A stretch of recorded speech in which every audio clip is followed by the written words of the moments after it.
Can you hear me? Good. All right. So, good morning. As said in the introduction, I'd like to talk a little bit about the dark web. Often in those conferences, we hear a lot about the malware, the infection techniques, the way they try to steal data, and so on. But much less often, we talk about the people behind those attacks, about the groups, about how they communicate, how they conduct their business, how they recruit people, and so on. So that's what I'd like to do in the next 30 minutes. This is a very broad topic. We've been monitoring the underground and the dark web for the last couple of years. And just in the last year, we released 3 very detailed blogs about this topic. Some of the screenshots and the stories I'm going to share here are taken from those blogs. We use profiles, fake profiles on the dark web. We impersonate cybercriminals, and we interact with them to better understand how they work. So it's a really brief time to go over this huge topic. So I'm just going to really fly through a series of examples, and I invite you to read more in our blog, again, the Spider Labs blog. So these are the topics I'm basically going to go through.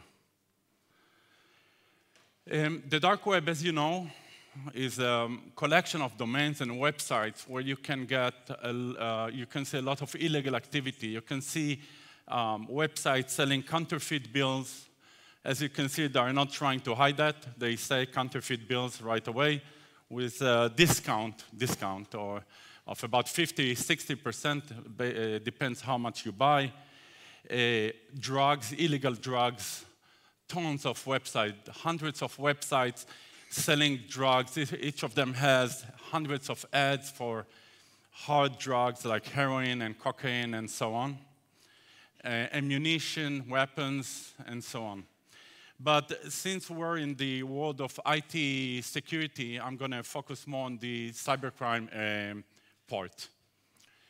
The dark web provides an anonymous environment for those criminals, and that's really important for them.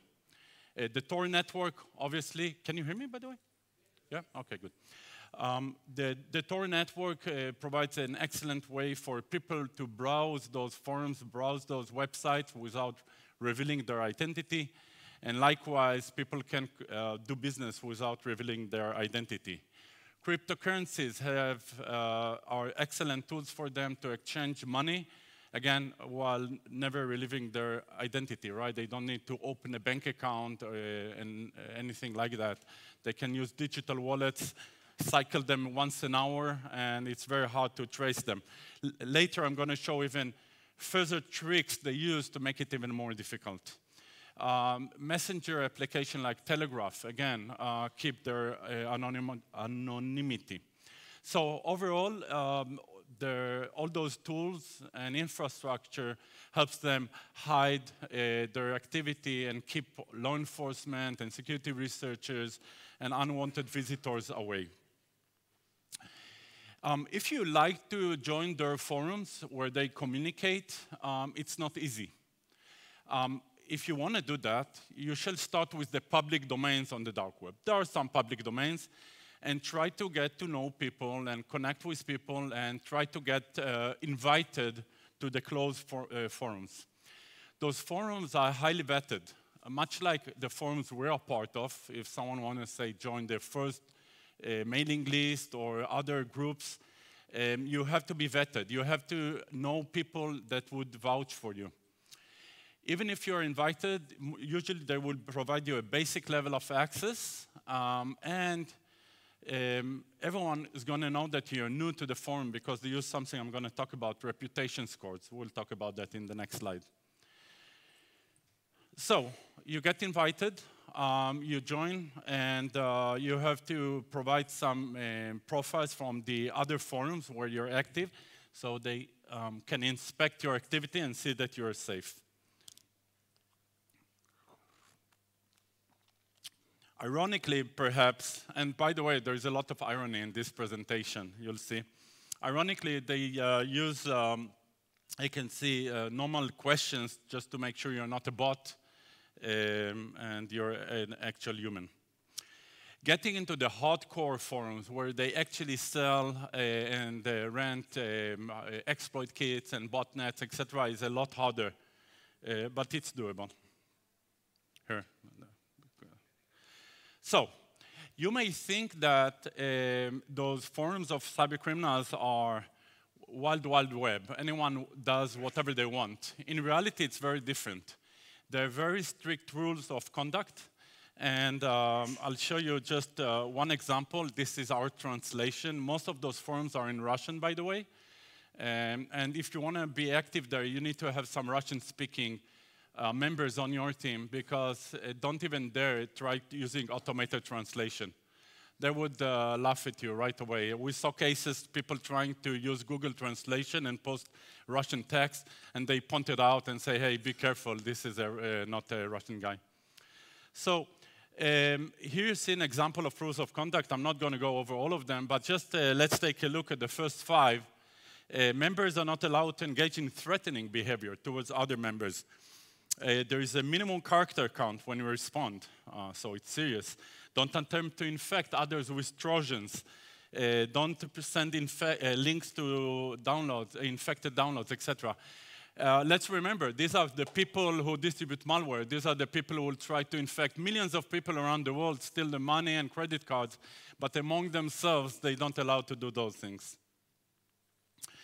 They will enforce the rules. They might give some people warnings, and at some point, as it says here, by the way, if you ever see a green text, that's our translation, okay?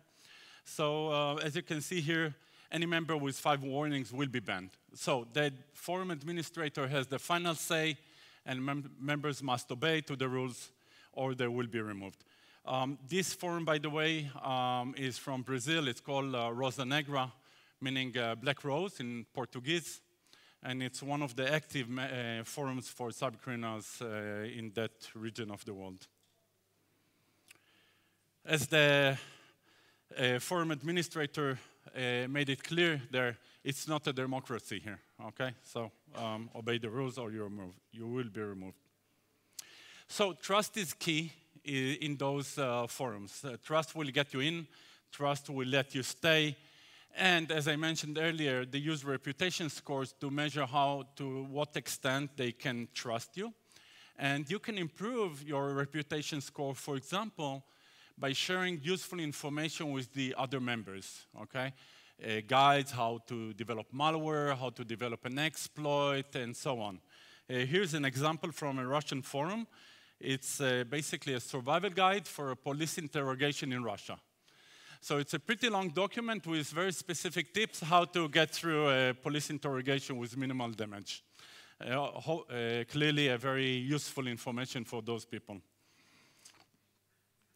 So one of the services they use there is called escrow service. It's not what you might be thinking. It's basically a way for them to conduct business even before they have full trust in the other party. Some of their services or merchandise they sell can be quite expensive, thousands of dollars, tens of thousands of dollars, and so on. No one is willing to just hand $50,000 to a person they don't know very well yet. So the mechanism they have developed is to use the service of a guarantor.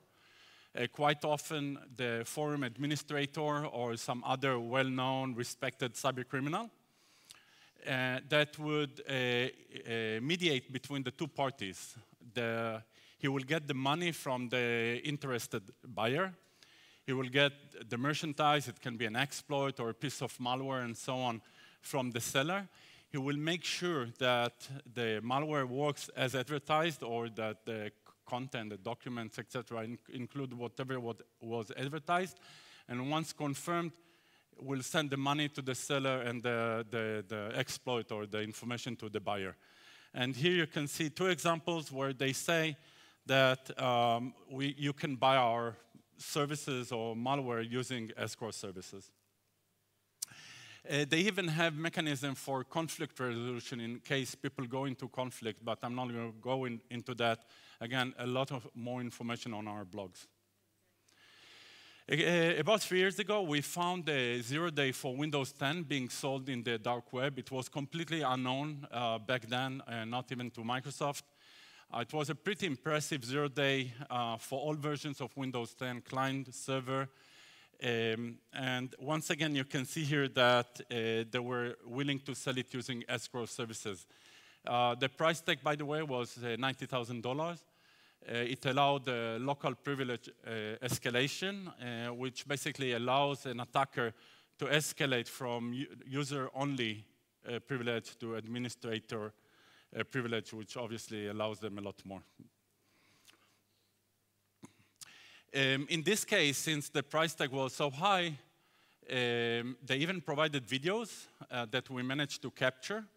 And those videos that I'm not going to play, but I can tell you what they show, you can see them on our website, show how the exploit actually works. So in the left one, they show a Windows 10 computer. They run a fully patching cycle until it shows that it's fully up to date.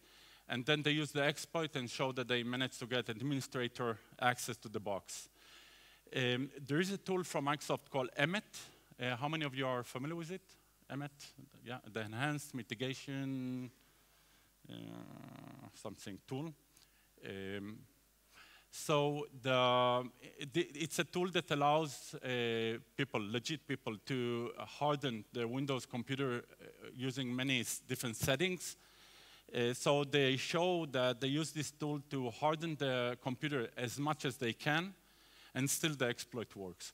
So very convincing videos if you think about it, and then people will be more willing to pay for that exploit. Indeed, it was sold within about 2 weeks, and shortly after was used in a targeted attack. And not everyone behaves nicely, and indeed some people get banned. Here are 4 examples. Again, the green text is our translation. Most of those forums use Russian, as I mentioned. So you can see here some of the examples why they removed people. One person was trying to cheat the members and sell one shop to 2 customers. In another case, a member behaved suspiciously, was trying to sell everything quickly, which obviously shows that something is fishy. One was using a stolen account, and so on and so on. The community tried to protect itself against the scammers. We have to remember that those are communities that would never be able, say, to go to court. So they have to be more protective and warn each other. If they note a scammer, they will warn each other. So in this example, it's a criminal called with the name King Cobra, not well known. He seems to be a pretty young guy. And here apparently stole exploits from other members and was trying to sell them. And quickly we saw other members warning each other against the guy, saying that he was trying to bullshit them or that the statements didn't look reliable and so on. We noticed him too. When he first posted that he's going to have his own exploit kit, which is basically underground infrastructure for distributing exploits and malware, we started monitoring his activity, and we found that many of the exploits didn't work, they were not reliable, not everything he said was true, actually almost nothing that he said was true. So we released a blog. He called this exploit kit terror exploit kit, so we tried to make fun of him a little bit and said this one looks more like an error exploit kit. And he didn't like it, so he tweeted and said, hey, Trustwave, I'm moving my exploit kit, I'm adding more exploit, don't make fun of me.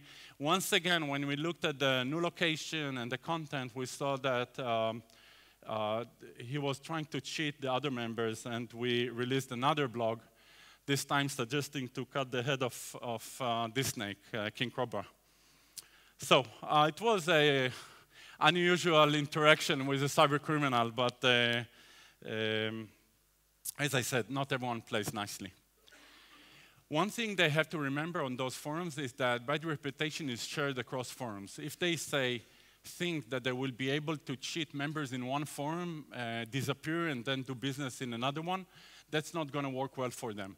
The administrators share information, like in this example, this cybercriminal liked the name D. Trump, the Donald Trump, even the photo. And he was trying to cheat in one forms and quickly saw others warn against him in other forms. The death penalty in the underground is doxing. It's called doxing. Doxing basically is when they decide that enough is enough and we don't want to see this member anymore, and they release, the administrators release all the contact information for that person. Remember, they want to be anonymous. In this case, they do exactly the opposite. They release all the Twitter accounts and email addresses and Jabber and Messenger information they have. And that's going to be fatal for that person's activity because first, people obviously will avoid doing business with that person, but beyond that, they know that law enforcement are present on some of those forums, and once you release the contact information for some criminal, they will be able to pivot and query, much like Eyal showed us just now, and find any crime that he was involved in and eventually perhaps arrest him. So in this case, you can see that this guy that used the alias name Rev is now defined as a Reaper, meaning he's trying to rip off other people. He's not reliable anymore, and he was doxxed. Those cybercriminals are techie people, right? They develop computer infrastructure, they run, they have operation team. So they need to stay abreast of news, and they have their portals, their websites, where there is technical information of interest for those people. As you can see here, the list of topics very specific to their world, list of darknet markets, comparison charts, VPN services, where to buy drugs online, and so on. One fairly recent example is the arrest of Severa. Severa was a spam king. He was a huge spammer running a couple of botnets, quite well known as Kellyhouse and Waldak. He generated a huge amount of spam and made a lot of money from St. Petersburg. And then he made one terrible mistake. In 2017, he traveled with his family to Barcelona. Of course, he was monitored by many law enforcement agencies, and as soon as he got to Barcelona, he got arrested. There was a legal battle, by the way, between the US and Russia. Both of them asked the Spanish court to extradite the guy to their countries. Eventually, he was extradited to the US and is now in his trial. Interestingly, as soon as he was arrested, the first one to report about that were Spamhaus, which is, of course, a legit group. I'm sure many of you know them. And they sent an update that he was arrested in Barcelona. And shortly after, almost the same time, the underground forum mentioned that Spamhaus, you can see at the bottom, quoted the article from Spamhaus that Severa was arrested. So interestingly, it's not them, us monitoring them, they also monitor us, our news sites. And when we post items of interest for them, they share the news quickly. The responses from the community there, of course, were showed a lot of empathy for Severa. Many of them used to work with him, so they wished him strength and good things, etc. They also shared some tips to other team members. For example, never leave Russia, right? Russia is a safe havens for those people. As one of them said at the bottom, Sochi wine and beer, Sochi wine and barbecue, that's all we need, nothing else. If you ever leave Russia, then you're going to be at risk.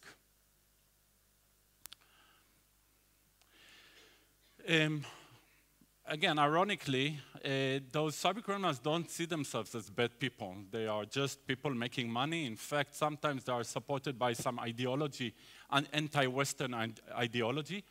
But among themselves, they even have charity campaigns.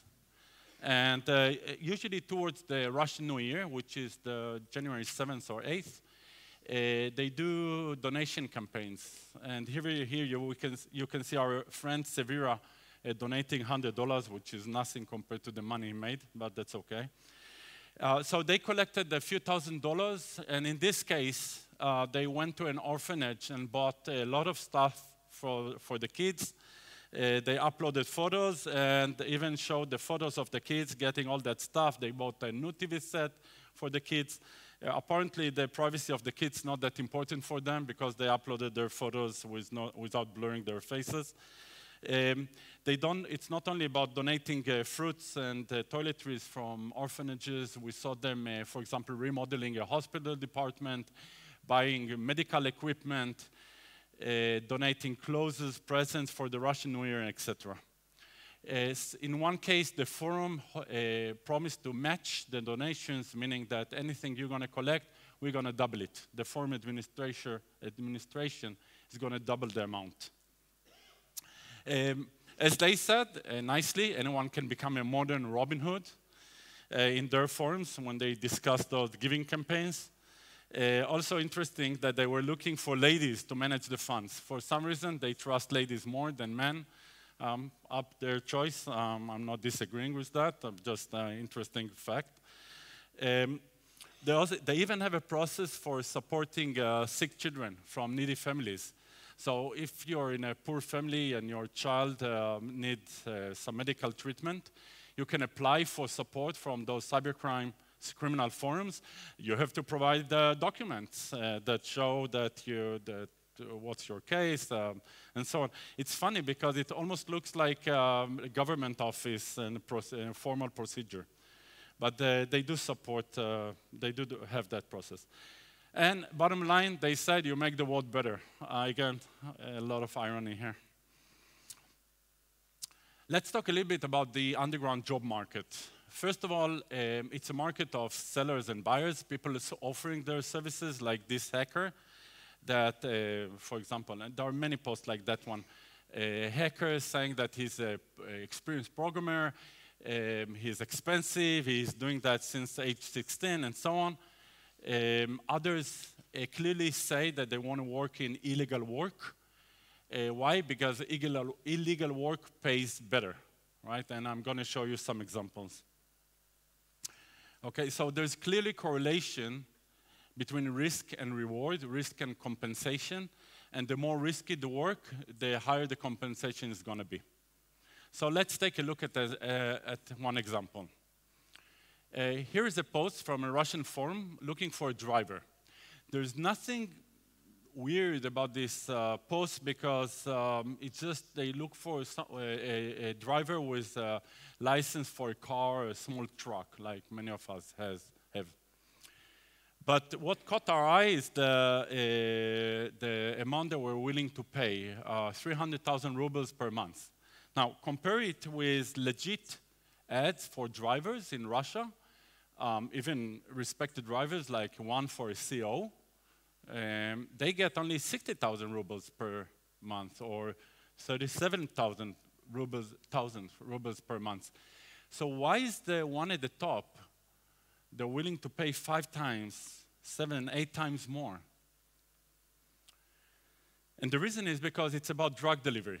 Okay, basically it's about driving a truck and delivering drugs to certain locations, and which is an extremely risky job. Obviously, if a driver is caught by such a driver is caught by the police, they're going to go to prison for many years. In certain countries, they will be executed.